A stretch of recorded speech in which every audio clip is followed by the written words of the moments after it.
So the lady's saying that yesterday I spoke about how making love brings up the past in us. Well, that's what it's supposed to do. If we're all getting excited in that, it'll bring up our exciting past, and we'll get more excited, and all things will go on. But in right lovemaking between a man and woman, where they love one another, and they're willing to find something in this love,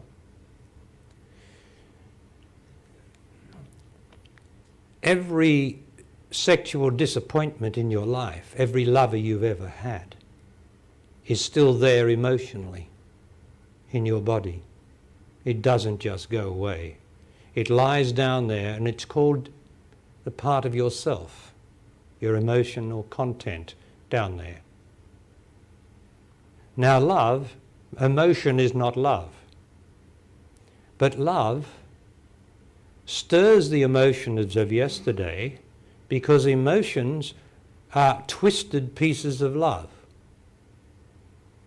When you're loved, you don't get emotional. When you're not loved and you're abused or disappointed or just sexually excited instead of being loved, that creates an emotion there. And that's a twisted bit of love, because we're all love, and we should be able to make love without any complications or disappointments in it. But when it gets disappointed, the love that we are gets a twist in it, a separation, as it were. Instead of a union, which love does, emotion breaks off and gets separation and feels unloved. It feels abused. It feels left behind, not really loved. It feels used or disappointed, and that lies there. Now, emotions want to be loved, naturally, because they're a broken off piece of love that has been disappointed, and like a child down there, and there are many children in us crying, like the lady who spoke yesterday about abuse. There would be a child in her, if it happened in her childhood or wherever it happened, crying in her, crying right down deep inside of her, and she would feel this sadness and this awful sadness in her from time to time, because the child in her is crying, because it was abused and unhappy.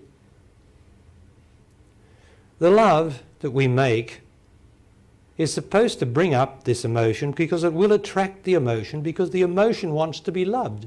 So it wants to come up and join in the love that's being made now, to have a sense of union. But it doesn't do that. It comes up and reveals itself to be not love, and can cut off the love that we're making now, because it's a sort of a reincarnation. As I said, you can see people, if you stir the past in them, their faces will change psychically, and they will take on another image. And even of when they were a teenager or a girl, the dreadful pain can appear in the face psychically, because this is all psychic. And so it's not very far from our understanding that this emotion of the past comes up, and we actually relive the horror or the disappointment or the feeling of being used. We live it in the midst of the love we're making now. That's how powerful it is. And of course, when emotion which is not love comes into love, the love disappears, and we are unable to join in the love. Barry, so when that happens, because that has been happening to me recently, what do I do? You have to endeavour to just see that this is an old emotion putting itself on the present. That means the past is putting itself on the present. And that's not holy, is it? The present is now, and this is the past. And you must see it as much as you can. And with the help of your partner, you must be able to say it to him. I've got this thing, it's only in my past. It's something out of my past come up and cut me off. It's an emotion, and I've got this very depressing or awful feeling in me, or disappointment. I don't want to make love, for instance. That's it, in the past, coming into where you're making love, and it doesn't want to make love, whereas you're making love. It's crazy, but that's how it works in all of us. Until you can look at it often enough, and the more that your intelligent gaze is on it, the more it can't stand intelligence. Emotion, you'll notice, hides in the dark. It hides in not being revealed, because the personality is supposed to hide our disappointments, our miserable life and wretchedness and all that. We get on a nice personality and we fool everyone, we think. And so emotion, you'll notice, hides in the dark. But when you let the light in, and there's no room for emotion, somehow it just goes. So it is good for you to look at these things and see them, because you're woman, you're love. You have the power of love in you. And you've had to pass through your experience like all of us had to. And that's what this world's about, because the world was built by man's mind. You know, it wasn't... woman is, you've heard me say, woman is 100% love and man is 90% with something to do. Now, man did not consult woman in his making of this world. He used a woman, he made her have children to look after his farms or whatever it was. He used her, but he forgot about love. And so his world had no woman in it, no love of woman, only his mind or his notion of how things should be. And that was a loveless direction that he went in, because he did not truly love woman as I'm talking about it. All these generations away from when the world was made by man. So he made it without love. And so what do you see when you truly look at this world? You see a world without love in it. A world of sex, where all the movies, magazines, you can't even get a magazine unless it tries to get some sex on the front page. You can't go to a movie unless they're climbing into each other's mouths. You can't do anything unless it's got sex in it, because that's the way it is.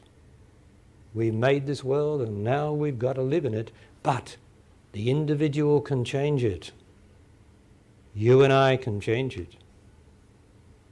But my goodness, it's got a rip-roaring start on us, hasn't it?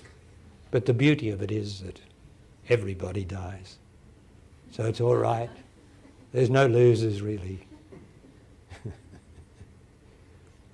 But please note that your past will come up in those moments, particularly in lovemaking, and cut the woman off. So often does she cut off, does the emotion come across her and she cuts off. And the man's job then is to love her through it, because when that emotion comes up, if he's loving her, he's not likely to feel like loving her. Because when she's in that mode, she's not lovable. She was in disappointment and hurt. Unless he's sexually using her, he'll pull back too, because she doesn't have the appeal for him, because this entity of the past has come into her, and this is not the woman that he loves. It's the past in her. But he has to be man enough to not be affected by that, to not be repelled by that, but to love her and say, it's all right, I love you. And sometimes if it gets to shouting or anything like that by the woman, then he has to indeed pull back and not indulge her. But that doesn't mean he doesn't go on loving her. Because these are powerful forces we're talking about. I'm sure you all know that. And woman seems most vulnerable to it.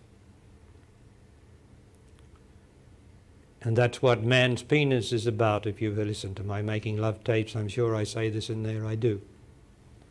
Man's penis is supposed to take the world out of woman. And the world is just what you talked about. Your past experiences with man, your disappointments, your unhappiness, the lady's abuse.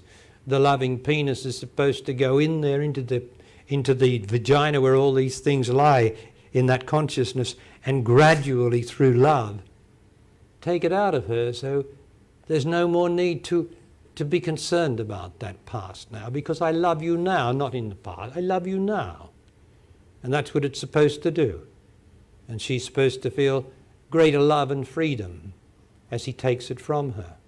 But if he's just going to sex her up, then he puts in sex into her, and she knows again the disappointment or the unhappiness or something underneath that's just not fulfilled. That's what sex does to us.